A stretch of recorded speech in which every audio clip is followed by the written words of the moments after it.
بسم اللہ الرحمن الرحیم۔ حضرت عائشہ صدیقہ رضی اللہ تعالی عنہا کی نبی صلی اللہ علیہ وآلہ وسلم کے ساتھ گزری زندگی کے چند خوبصورت واقعات پیش کیے جا رہے ہیں۔ نبی صلی اللہ علیہ وآلہ وسلم کی متعدد بیویاں تھیں اور حضور صلی اللہ علیہ وآلہ وسلم اپنی ہر بیوی کے پاس ایک دن گزارتے، لیکن باقی ازواج مطہرات باری والی زوجہ کے پاس کٹھی ہو جایا کرتی۔ ابن ماجہ کی روایت کے مطابق ایک بار حضرت عائشہ رضی اللہ تعالی عنہا کی باری تھی جب حضرت زینب بلا اجازت ان کے حجرے میں داخل ہوئیں۔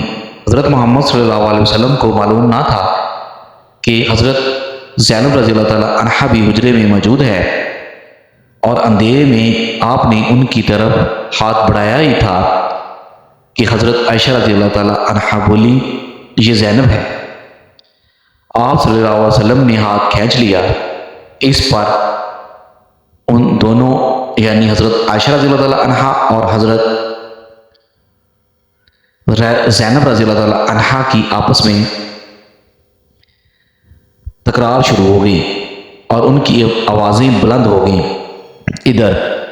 ادھر نماز کھڑی ہونے لگی تو حضرت ابو بکر صدیق رضی اللہ تعالی عنہ نے حضرت عائشہ کو بلا لیا۔ حضرت عائشہ بولی، آپ نماز ادا کرنے کے بعد میرے والد مجھے خوب ڈانٹیں گے۔ ایسا ہی ہوا اور حضرت ابو بکر صدیق رضی اللہ تعالی عنہ نے انہیں سختی سے ڈانٹا کہ تم رسول کریم صلی اللہ علیہ وآلہ وسلم کے سامنے اس طرح بولتی ہو۔ بار روایت مسلم، ایک بار رسول صلی اللہ علیہ وآلہ وسلم حضرت عائشہ کے پاس آئے تو انہوں نے پوچھا، آج کہاں رہی؟ آپ صلی اللہ علیہ وآلہ وسلم نے فرمایا، اے حمیرہ ام سلمہ کے پاس تھا۔ کہا، ام سلمہ سے آپ کا جی نہیں بھرتا؟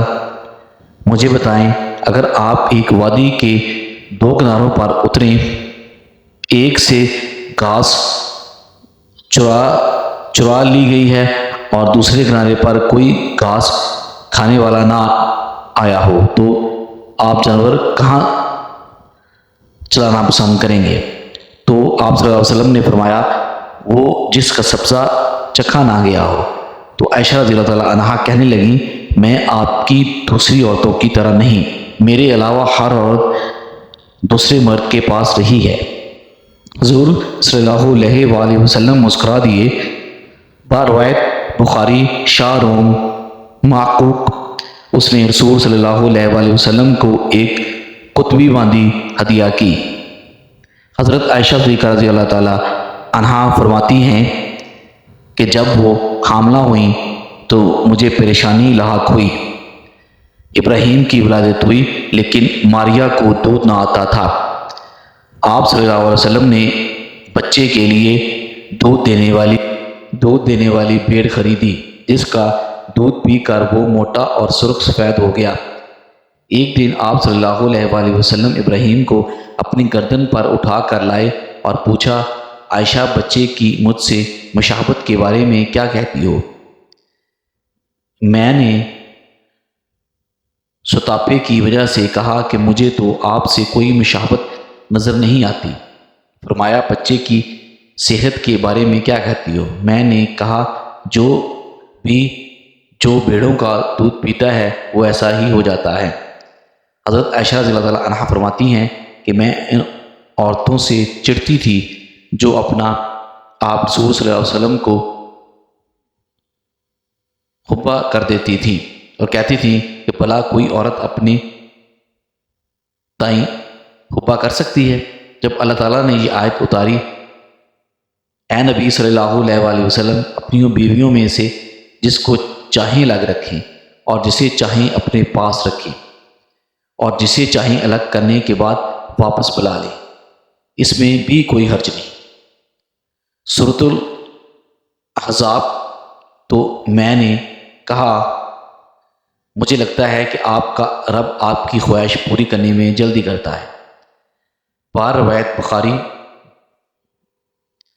روایت مسلم ابن حجر کہتے ہیں کہ کئی صحابیات نے اپنی جان رسول صلی اللہ علیہ وسلم کو بخشی، لیکن آپ صلی اللہ علیہ وسلم کسی ایک کو نکاح میں نہ لائے، کیونکہ یہ آپ صلی اللہ علیہ وسلم کے منشا پر موقوف تھا، شرط یہ کہ نبی صلی اللہ علیہ وسلم ان کو اپنے نکاح میں لانا چاہیں۔ الاحزاب ابن حجر نے حضرت میمونہ رضی اللہ تعالی عنہا کے وہبہ ہونے کا بھی رد کیا ہے۔ ام المومنین حضرت سودا بنت زمیہ رضی اللہ تعالی عنہا نے اپنی باری کا دن حضرت عائشہ رضی اللہ تعالی عنہا کو دے دیا تھا، چنانچہ حضور صلی اللہ علیہ وسلم حضرت عائشہ رضی اللہ تعالی عنہا کے ہاں 2 دن قیام فرماتے۔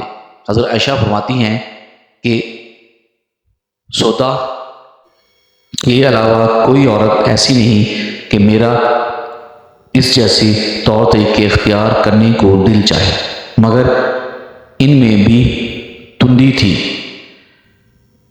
بار روایت مسلم، ایک بار حضرت صفیہ بنت حیی اور حضرت عائشہ میں جھگڑا ہوا، دونوں نے ایک دوسرے کے باپ کو برا بھلا کہا۔ رسول اکرم صلی اللہ علیہ وسلم نے سنا تو فرمایا، صفیہ تم ابوبکر کو گالی دے رہی ہو۔ حضرت عمر رضی اللہ تعالی عنہ فرماتے ہیں کہ رسول کریم صلی اللہ علیہ وسلم کی ازدواج آپس میں رشق و رقابت کی وجہ سے آپ صلی اللہ علیہ وآلہ وسلم سے روٹھ گئیں، تو میں نے ان سے کہا کہ اگر رسول صلی اللہ علیہ وسلم تمہیں طلاق دیں تو مجھے بڑی امید ہے کہ ان کا رب انہیں بدلے میں تم سے بہتر بیویاں دے گا۔ تو اس مضمون کی آیت سورۃ التحریم میں نازل ہو گئی۔ بخاری ایک سفر میں حضرت محمد صلی اللہ علیہ وسلم کے ساتھ جانے کے لیے حضرت عائشہ اور حضرت حفصہ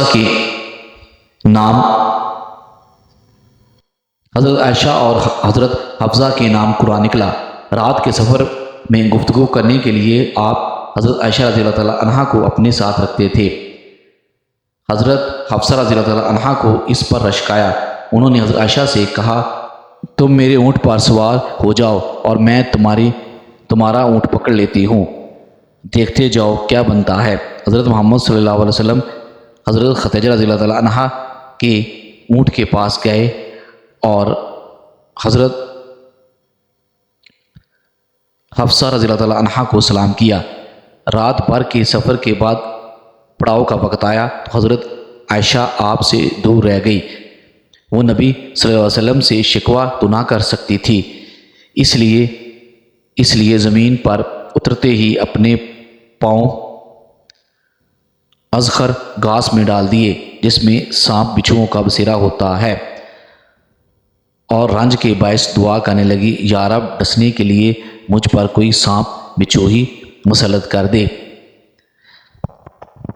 باری روایت بخاری اور باری روایت مسلم، نبی صلی اللہ علیہ وسلم اپنی ایک زوجہ حضرت عائشہ رضی اللہ تعالی عنہا کے پاس تھے، اتنے میں ایک دوسری بیوی حضرت زینب رضی اللہ تعالی عنہا نے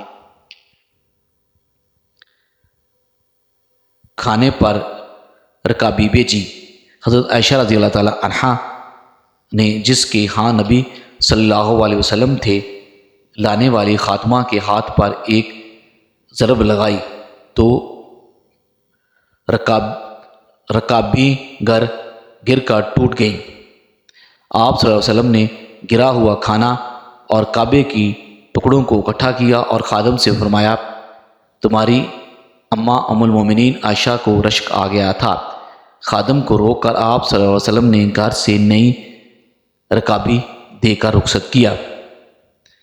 باری روایت بخاری میں حضرت عائشہ صدیقہ رضی اللہ تعالی عنہ فرماتی ہیں کہ ایک رات سوتے ہوئے میرا جسم آپ صلی اللہ علیہ وسلم کے جسم سے مل گیا۔ آپ صلی اللہ علیہ وسلم نے فرمایا، عائشہ کیا اس رات کو مجھے رب کی عبادت کی اجازت دیتی ہو؟ میں نے کہا، واللہ مجھے آپ کا قرب پسند ہے، تاہم میں آپ صلی اللہ علیہ وسلم کی خواہش کو ترجیح دیتی ہوں۔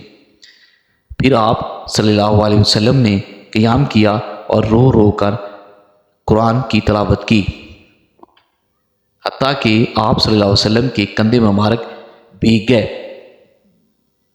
پھر آپ صلی اللہ علیہ وآلہ وسلم بیٹھ کر تلاوت کرتے رہے حتیٰ کہ آپ صلی اللہ علیہ وآلہ وسلم کے پہلو آنسوؤں سے تر ہو گئے۔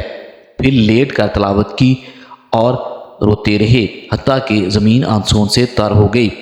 آپ صلی اللہ علیہ وآلہ وسلم کے پاس جب حضرت بلال رضی اللہ تعالیٰ عنہ آئے تو انہوں نے کہا، یا رسول اللہ صلی اللہ علیہ وآلہ وسلم، میرے ماں باپ آپ پر قربان، کیا اللہ تعالیٰ نے آپ کے آئندہ اور گزشتہ کے تمام گناہ معاف نہیں کر دیے؟ فرمایا، بلال، پھر میں شکر گزار بندہ نہ بنوں؟ اللہ تعالیٰ نے مجھ پر اس رات یہ آیت نازل فرمائی، یعنی آسمانوں زمین کی پیدائش میں، دن رات کی گردش میں اہل عقل کے لیے نشانیاں ہیں۔ جو اللہ کا ذکر کرے، بیٹھے اور لیٹے، ہر حال میں بجا لاتا ہے، اور وہ زمین و آسمان کی پیدائش پر غور و فکر کرتا ہے اور کہتا ہے، اے میرے پروردگار، تو نے یہ سب کچھ باطل پیدا نہیں کیا، تو پاک ہے، ہمیں آگ کے عذاب سے نجات عطا فرما۔ آل عمران اللہ عز و جل سے دعا ہے کہ ہمیں دین کی صحیح سمجھ عطا فرمائے اور ہمارا خاتمہ ایمان پر فرمائے، آمین ثم آمین۔ محترم ناظرین کرام، آپ سے گزارش ہے کہ کامنٹ میں ایک بار درود شریف پڑھ کر کامنٹ کر دیجئے۔ میری یہ معلوماتی ویڈیو پسند آ جائے تو برائے کرم اس ویڈیو کو لائک اور شیئر کر دیں، اور میرے اسلامی اور اصلاحی چینل کو سبسکرائب کر لیں۔ جزاک اللہ خیر الکثیر۔ اللہ ہم سب کا حامی و ناصر ہو، آمین ثم آمین۔ ملتے ہیں ایک نئی ویڈیو میں۔